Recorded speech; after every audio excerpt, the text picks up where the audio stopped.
నమస్తే, శ్రీ మాత్రే నమః, శ్రీ గురుభ్యో నమః. అయితే 2025 మనం కొత్త సంవత్సరంలోకి అడుగు పెడుతున్నాము. పేరున ప్రతి ఒక్కళ్ళకి మా ఛానల్ తరపు నుంచి ప్రేక్షకులకు నూతన సంవత్సర శుభాకాంక్షలు. నమస్తే. అయితే ఇప్పుడు మనకి అందరూ అనుకుంటున్నారు, ప్రముఖ జ్యోతిషులు, ప్రముఖ పండితులు అందరూ ఏం చెప్తున్నారంటే షష్టగ్రహ కూటమి వస్తోంది అని. దానివల్ల ఏం జరగబోతోంది 2025లో, ఎప్పుడు వస్తుంది, అది వచ్చి ఏం చేస్తుంది, అసలు ఈ గ్రహ కూటమి అంటే ఏంటి, దానివల్ల ఎవరికి నష్టాలు, ఎవరికి లాభాలు అనే అంశాన్ని కనుక మనం పరిగణలోకి తీసుకున్నట్టయితే చాలా విషయాలు ఉంటాయి. అసలు గ్రహ కూటమి అంటే ఏంటి అంటే కొన్ని గ్రహాలు కలిసి కూటమిగా, అంటే ఒక చోట కలిసి ఉండేదాన్ని కూటమి అంటారు. ఒక్కొక్కసారి అంటే కొన్ని సంవత్సరాలకి, 4 సంవత్సరాలకి, 5 సంవత్సరాలకి, ఇలా కొన్ని సంవత్సరాలకి ఈ గ్రహాలు ఖగోళ శాస్త్రంలో చలనం అవుతూ, అంటే తిరుగుతూ ఒక్కొక్క చోట కొన్ని రాశుల దగ్గర కూటమిగా, అంటే ఒక చోట స్థిరపడిపోయి ఉంటాయన్నమాట. అలా ఒక్కొక్కసారి పంచగ్రహ కూటమి, అంటే 5 గ్రహాలు కలుస్తూ ఉంటాయి. ఒక్కొక్కసారి సప్తగ్రహ కూటమి, ఒక్కొక్కసారి షష్టగ్రహ కూటమి. ఇట్లాగా ఎన్ని గ్రహాలైతే మనకి కలిసి ఒక చోట నిలుస్తున్నాయో ఆ నిలిచేట దాన్ని మనము కూటమి అంటాము. అయితే ఈసారి 2025 సంవత్సరంలో మనకి మార్చి 29వ తారీఖున కొన్ని గ్రహాలు కూటమిగా ఏర్పడుతున్నాయి. అయితే ఈ కూటమి దీని పేరు ఏంటి అంటే, ఈ సంవత్సరంలో జరిగే కూటమి పేరు షష్టగ్రహ కూటమి. అంటే 6 గ్రహాలు కలిసి ఒక చోట కూటమిగా, అంటే ఒక చోట కలిసి ఉంటున్నాయన్నమాట. అయితే ఇది చాలా అరుదైన సంయోగము. ఒక్కొక్కసారి ఇన్ని గ్రహాలు కలవడం అనేది చాలా గ్రేట్ అన్నమాట. అసలు చాలా తక్కువగా కలుస్తూ ఉంటాయి. కొన్ని సంవత్సరాలకి తప్ప ఇలాంటి అరుదైన సంయోగము జరగదనమాట. 2 గ్రహాలు కలవడం అనేది మనకి సామాన్యం. అది అయితే ఇది ఒక ప్రత్యేకమైన శక్తిని ఆయా గ్రహాలకు అందిస్తూ ఉంటుంది. ఆయా గ్రహాలలో ఉండే రాసులకి వాటి యొక్క ఫలితాలు, శుభ ఫలితాలు కావచ్చు, అశుభ ఫలితాలు కావచ్చు, కొంతమందికి మిశ్రమ ఫలితాలు కూడా గోచరిస్తూ ఉంటాయి. అయితే ఇది జీవన విధానం మీద, ఖగోళంలో జరిగే ఈ క్రియ వల్ల మన జీవన విధానం మీద ఎలా ఉంటుంది, తర్వాత ప్రపంచ స్థాయిలో ఇది ఒక చోట ఒక ప్లేసు అని కాకుండా ప్రపంచ స్థాయిలో ప్రతి మనిషి యొక్క జీవనంలో ఎలా ఉండబోతోంది, తర్వాత ఈ కూటమి వల్ల ఆర్థికపరమైన వ్యవస్థలు ఏమైనా అతలాకుతలమవుతాయా, లేదు అంటే వాతావరణ పరిస్థితుల్లో ఏమైనా మార్పులు జరుగుతాయా, లేదు అంటే కనుక రాజకీయాల్లో, ఇంకా చూస్తే కనుక వ్యక్తిగతంగా ఏమైనా మార్పులు కానీ, ప్రత్యేకంగా చెప్పుకునే ప్రమాదాలు కానీ, ఉత్పాతాలు కానీ, ఇలా ఏం జరగబోతున్నాయి అనే ఉత్కంఠత మనకి చాలా ప్రతి ఒక్కరిలోనూ కలగబోతోంది. అయితే ఈ షష్టగ్రహ కూటమి మనకి 2025 సంవత్సరంలో మార్చి 29న మీనరాశిలో జరగబోతోంది అనమాట. మీనరాశిలో ఈ కూటమి ఏర్పడుతోంది కాబట్టి ఆ మీనరాశి వారికి ఎలా ఉండబోతోంది, తర్వాత ఆయా గ్రహాల వాళ్ళకి ఆయా రాశులు, అంటే ఏ గ్రహాలు ముందుగా కలుస్తున్నాయి అనే అంశం కనుక మనం పరిగణనలో తీసుకుంటే సూర్యుడు, చంద్రుడు, తర్వాత బుధుడు, శుక్రుడు, రిపీట్, సూర్యుడు, చంద్రుడు, బుధుడు, శుక్రుడు, శనేశ్వరుడు, రాహు, ఈ 6 గ్రహాలు మనకి ఒక చోట కలవబోతున్నాయి. అది ఎప్పుడు జరిగిందంటే మీనరాశిలో ఈ గ్రహ కూటమి అనేది ఏర్పడుతోంది. అయితే వీటి వల్ల మనకి ఎట్లాంటి ప్రమాదాలు కానీ, ఎట్లాంటి మంచి కానీ జరగబోతోంది అనేది ఒక్కొక్కటిగా విశ్లేషణ చేసుకుందాము. ఒక్కొక్క రంగం వారికి ఎట్లా ఉండబోతోంది అనేది కూడా విశ్లేషణ చేద్దాము. అయితే ముందుగా కనుక తీసుకున్నట్టయితే వ్యక్తిగత పరిశీలన తీసుకుందాము. అంటే జనజీవనానికి ఎలాంటి పరిస్థితులు ఇవ్వబోతోంది అంటే కనుక మనం ముందుగా తీసుకున్నట్టయితే ఉద్యోగస్తులకు విద్యార్థులకు కనుక చూసుకున్నట్టయితే కనుక విశేషమైన ఫలితాలు ఇది ఇవ్వబోతోంది. ఈ విశేషమైన ఫలితాలు ఎలా ఇస్తోంది అంటే, విద్యార్థులకు కనుక చెప్పుకున్నట్టయితే వీరు ఏ రంగంలో అంటే ప్రత్యేకించి కొత్త కొత్త ఎగ్జామ్స్ రాయాలన్నా, విదేశాలు వెళ్ళి చదువుకోవాలన్నా, వాళ్ళు ఏ పని తలపెట్టాలన్నా విద్యార్థులకు చాలా చక్కని మంచి శుభ ఫలితాలను తీసుకురాబోతోంది. అయితే తర్వాత ఉద్యోగస్తులకు ఎలా ఉండబోతోంది అంటే కనుక, అంటే ఓవరాల్గా చూద్దాము, ఒక్కొక్క రంగం వారికి ఎలా ఉండబోతోంది చూసుకుని తరువాత ఒక్కొక్క రాశికి దీని పరిణామాలు ఏంటి అనేది కూడా విశ్లేషణ చేద్దాము. తదుపరి ఉద్యోగస్తులకి ఎట్లా ఉండబోతోందంటే, వీరికి అన్ని అంటే ఈ ఉద్యోగంలో ఉండే ఏ రంగంలో ఉన్న వాళ్ళకైనా, ప్రైవేట్ ఉద్యోగస్తులు కావచ్చు, గవర్నమెంట్ ఉద్యోగస్తులు, ఐటీ రంగంలో ఉన్నవాళ్ళు, ఇలా ఎవరైతే ఉద్యోగాలు చేస్తున్నారో వారందరికీ కూడా చాలా చక్కని శుభ ఫలితాలను ఈ షష్టగ్రహ కూటమి అందిస్తోందనమాట.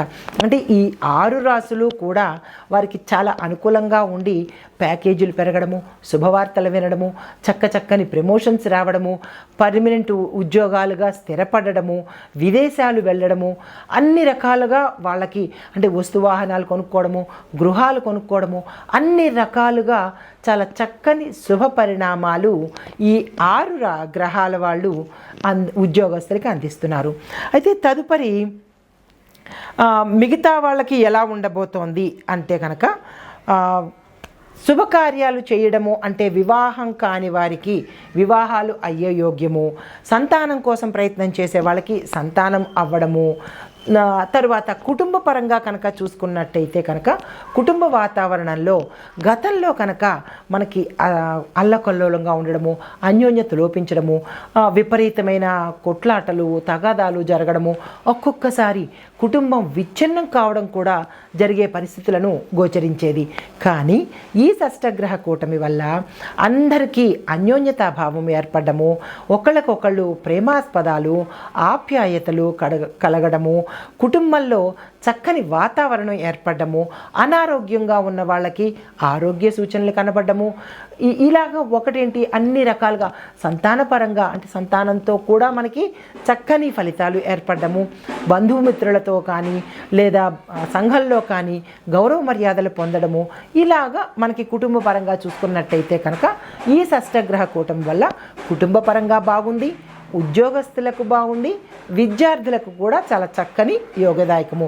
తరువాత మంచి మంచి వస్తు వాహనాలు కొనుక్కోవడం కానీ, భూమి గృహాలు ఇళ్ళు కొనుక్కోవడము, పెండింగ్లో ఉండిపోయిన పనులు అవి ఈ షష్టగ్రహ కూటమిలో చక్కగా చకచకా చేసేసుకోవడము, మానసిక శాంతి పొందడము, ఒత్తిడిల నుంచి దూరంగా ఉండడము, ఒక ప్రశాంత వాతావరణాన్ని ఈ షష్టగ్రహ కూటమిలో మనము పొందబోతున్నామన్నమాట. అయితే ఇప్పుడు వ్యాపారస్తులకు ఎలా ఉండబోతోంది చూద్దాము.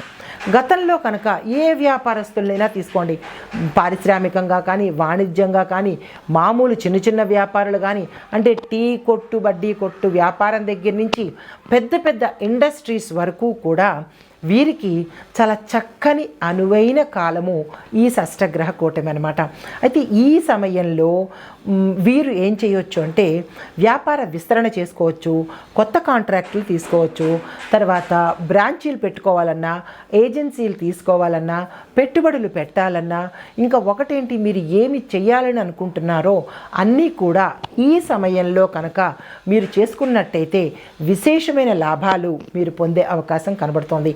మీకు చాలా ఊరట కలుగుతుందన్నమాట. గతంలో మీరు నష్టాల పాలవ్వచ్చు, లేదా నష్టపోయి ఉండడం కానీ, మోసపోవడం కానీ, ఇలాంటివి ఏమైనా జరిగినప్పటికీ ఈ సమయంలో ఈ షష్టగ్రహ కూటమిలో మీకు అన్నీ చాలా చక్కని లాభాలు రావడము, ఒకంత మనశ్శాంతి కలగడము, హాయిగా ప్రశాంతమైన జీవితాన్ని గడిపే అవకాశము కనపడుతోంది. కాబట్టి వ్యాపారస్తులకి చెప్పే ప్రత్యేక సూచన ఏంటంటే, మీరు ఏవైనా పెట్టుబడులు పెట్టాలన్నా, వ్యాపారం విస్తరించాలన్నా, బ్రాంచీలు పెట్టుకోవాలన్నా, మీ ఇష్టమే కొత్త కాంట్రాక్టులు తీసుకోవాలన్నా ఇంకా మీరు చక్కగా హాయిగా మీరు తీసుకోవచ్చు. భాగస్వామ్య ఒప్పందాల్లో కూడా మీరు ఎంటర్ అవ్వచ్చు. అంటే ఒప్పందాలు తీసుకోవచ్చు, కాంట్రాక్ట్ల మీద సంతకాలు పెట్టుకోవచ్చు. గతంలో మిమ్మల్ని ఏడిపించిన వాళ్ళు కానీ, మిమ్మల్ని నష్టపెట్టిన వాళ్ళు కానీ చక్కగా మీకు అనుకూలంగా మారే అవకాశము, వ్యాపారస్తులకు లాభాల పంట అన్నమాట. ఓకే, ఇప్పుడు తరువాత రాజకీయ రంగంలో ఉన్న వాళ్ళకి ఎలా ఉండబోతోంది అంటే కనుక, రాజకీయ రంగంలో ఉన్న వాళ్ళకి ఈ షష్టగ్రహ కూటమి సమయంలో విశేషమైన పేరు ప్రఖ్యాతలు పొందుతారు. ప్రజల యొక్క అభిమానాన్ని, నమ్మకాన్ని చూరగొంటారు. వారికి మీ పట్ల విశేషమైన గౌరవప్రదమైన ఒక నమ్మకము, ఈయన మా నాయకుడు, మా కోసం పుట్టిన నాయకుడు అన్న అభిమానాన్ని మీరు పొందుతారనమాట. తర్వాత అధిష్టాన వర్గం నుంచి కానీ, ప్రత్యర్థుల దగ్గర నుంచి కానీ ఈ గ్రహకూటమి సమయంలో రాజకీయ నాయకులకు మంచి పేరు ప్రఖ్యాతలు, కీర్తి ప్రతిష్టలు వచ్చే అవకాశము, మీరు ఉన్న పదవుల నుంచి ఉన్నతమైన పదవులు పొందడము, విశేషమైన ఓట్లతో మీకు మరింత గెలుపుని అంటే విజయాన్ని కలిగించే అవకాశము ఈ రాజకీయ నాయకులు కనపడుతోంది.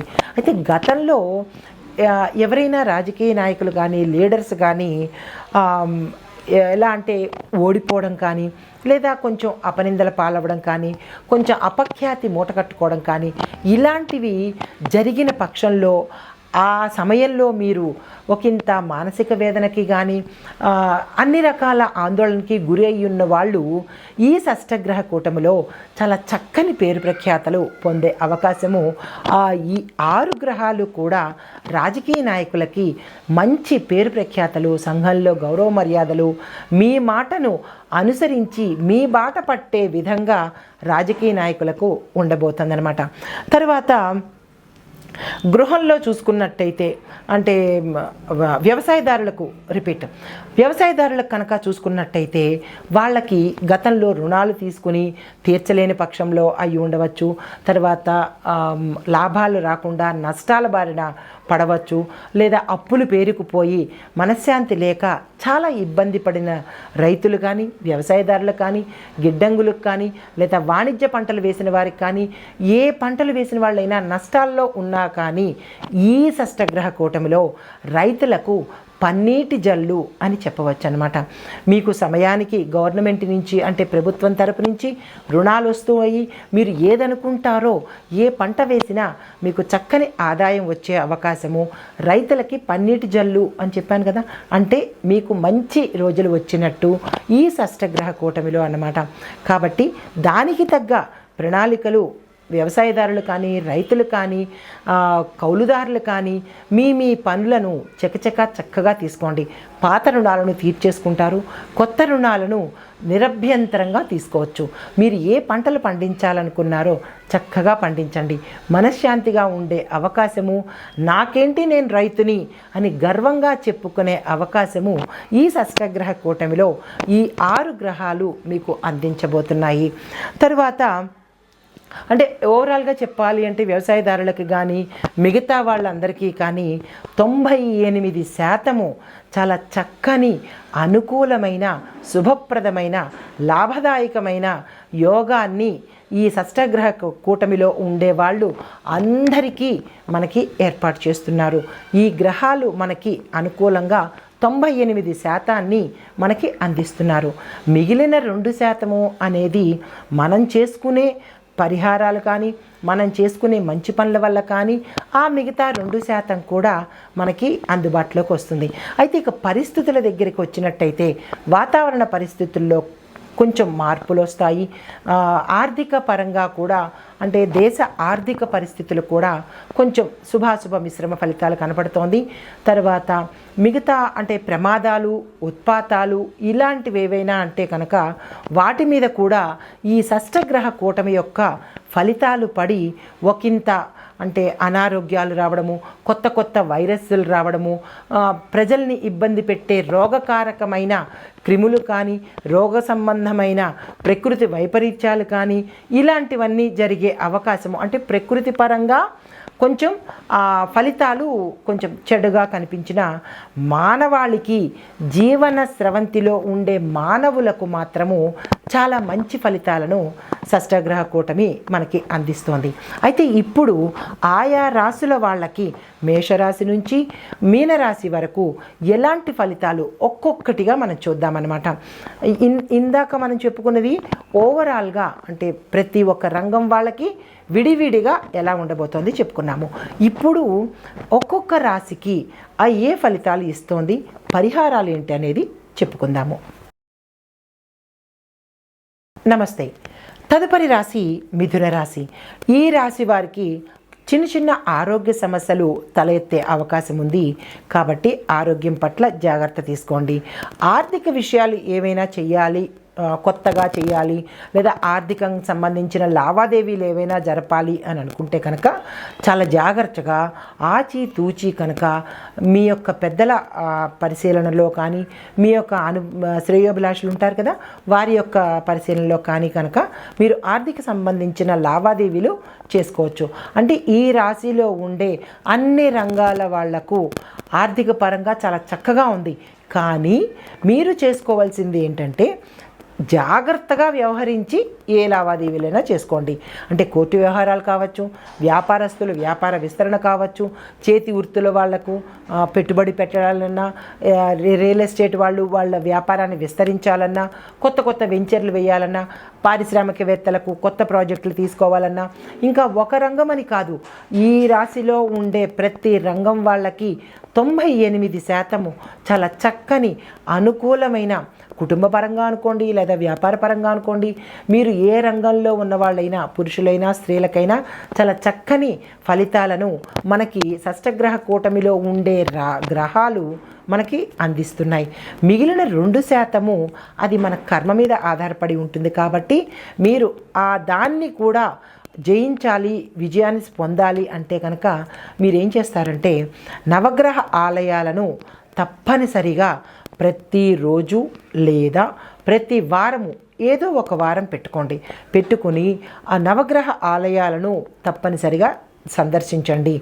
ఈ షష్టగ్రహం కూటమిలో ఉండే గ్రహాలు ఇందాక చెప్పినట్టుగా ఆ గ్రహాలను శాంతి చేయించడం కానీ, జపం చేయించడం కానీ, హోమాలు చేయించడం కానీ చేసినట్టయితే ఆ 2% ఉండే ఫలితాలను కూడా మనకి విజయ ఫలితాలను అంటే లాభాలు వచ్చే అవకాశంగా మనకి ఆ గ్రహాలు సంతృప్తి చెంది చేస్తాయి. అయితే మాకు ఈ హోమాలు జపాలు అవకాశం లేదండి అని అనుకున్న వాళ్ళు నవగ్రహ స్తోత్ర పారాయణ ఉంటుంది కదా, ఆ పారాయణ ఓన్లీ 9 శ్లోకాలే ఉంటాయి. ఆ 9 శ్లోకాలను తప్పనిసరిగా నోటికి నేర్చుకుని ప్రతిరోజు మననం చేసుకున్నట్టయితే విశేషమైన ఫలితం ఉంటుంది. లేదు మాకు కుదరదు అని అనుకున్న వాళ్ళు ఆదివారం నాడైనా సరే తప్పనిసరిగా ఈ నవగ్రహ పారాయణ చేసినట్టయితే కనుక మిగిలిన ఆ 2% ఫలితాలను కూడా వారు మనకి అనుగ్రహిస్తారు. అయితే ఈ రాశిలో ఉండే స్త్రీలు కానీ పురుషులు కానీ ఆరోగ్యం పట్ల తప్పనిసరిగా జాగ్రత్త వహించండి. ఆరోగ్యం లేకపోతే మనకి బతికే లేదు కదా. మనం ఎంత సంపాదించినా దేనికోసమో ఆరోగ్యం కోసమే కదా. ఆ ఆరోగ్యమే లేనప్పుడు కోట్లు ఉండి లాభం ఏముంటుంది. కాబట్టి తప్పనిసరిగా ఆరోగ్యం పట్ల శ్రద్ధ వహించండి. మరొక సూచన ఏంటంటే మిథున రాశిలో ఉండే స్త్రీలు కానీ పురుషులు కానీ ఎవరైనా సరే ప్రత్యేకించి ఆరోగ్యం గురించి ఎందుకు ఇంతలా చెబుతున్నాను అంటే షష్టగ్రహ కూటమిలో సూర్యుడి యొక్క అనుగ్రహం కోసమే మనం ప్రత్యేకంగా ఇది చేసుకోవాలి. లేదు అంటే కనుక సూర్యుడు ఆరోగ్య ప్రదాత కదా, ఆరోగ్య సమస్యలు రాకుండా ఉండడం కోసము నవగ్రహాలతో పాటు ప్రత్యేకంగా సూర్యగ్రహానికి ఎవరైతే అంటే మిథున రాశిలో ఉండే వారికి అనారోగ్య సూచనలు కనబడుతున్నాయి కాబట్టి సూర్యుడికి ప్రత్యేకమైన పూజలు తప్పనిసరిగా చేసుకోండి. ఆదివార నియమాలను తప్పనిసరిగా పాటించండి. ఆదివార నియమాలు అంటే మాంసం తినకూడదు, మద్యం తాగకూడదు, ఉల్లిపాయ తినకూడదు, బ్రహ్మచర్యాన్ని పాటించాలి. ఈ ఆదివార నియమాలు కనుక తప్పనిసరిగా పాటిస్తే సూర్యుడి యొక్క అనుగ్రహం కలిగి ఆరోగ్యం ముందు మనకి వస్తుందన్నమాట. కాబట్టి ఈ రాశిలో ఉండే ప్రతి ఒక్కళ్ళు ఈ 98% మంచి ఫలితాలతో పాటుగా ఈ 2% శుభ ఫలితాలు కూడా మీరు తప్పనిసరిగా పొందాలి. ఈ పరిహారాలు పరిహారాలు చేసుకోండి.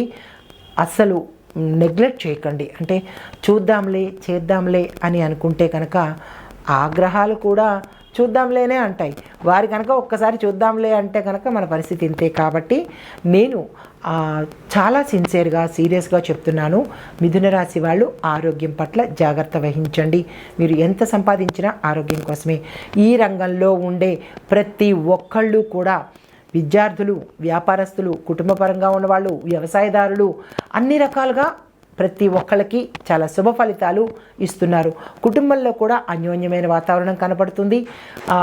ఈ గతంలో కనుక మీకు ఏమైనా మాట పట్టింపులు వచ్చి విడిపోయిన వాళ్ళు కూడా చక్కని దాంపత్యంతో చక్కని వాతావరణం ఇంట్లో నెలకొంటుంది. కాబట్టి మీరు ఈ షష్టగ్రహ కూటమి గురించి అమ్మో ఏం జరుగుతుందో ఏమైపోతుందో అనే భయాందోళనలు మాత్రం మీరు అస్సలు పెట్టుకోకండి.